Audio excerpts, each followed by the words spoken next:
My heart breaks for you if you're in a situation where you've begun to realize that you're in an abusive relationship. And I know that that almost seems strange for me to say that you've begun to realize that you're in an abusive relationship, but the fact is that almost all abusive relationships start out very slowly. The abuse starts so slowly, so subtly, that you hardly even realize until it's become quite severe that you're in an abusive relationship, whether it's horrible verbal abuse, your husband calling you all sorts of vulgar, vile names, whether it's emotional abuse, whether it's domestic violence, physical abuse. None of that is okay with God. A Christian wife need not submit herself to abusive behavior like that. Make no mistake, that behavior by your husband is not okay with God. I point you to Ephesians 5:25, where God specifically tells husbands, love your wives as Christ loved the church and gave himself up for the church. That's how a husband's supposed to love his wife. Be self-sacrificing. And in 1 Peter 3, God specifically tells husbands to live with consideration with their wives, to treat their wives with consideration and respect. So, abuse, not okay with God, and it shouldn't be okay with you.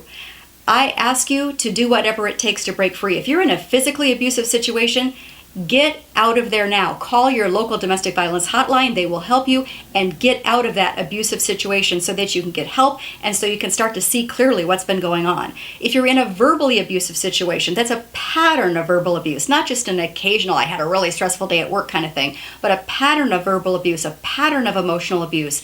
You need not tolerate that either. In fact, if you have children, think about this. They're watching how you handle this situation. Are you going to be teaching your daughters that it's okay for a man to verbally and emotionally abuse them? Are you going to be teaching your sons that this is how they should treat their wives someday when they grow up? I didn't think so. So it's time to take a stand. I direct you to Matthew 18, verses 15 through 17. It is Jesus' instructions on what to do if someone's sinning against you and your husband is sinning against you, if he's verbally abusing you, emotionally abusing you.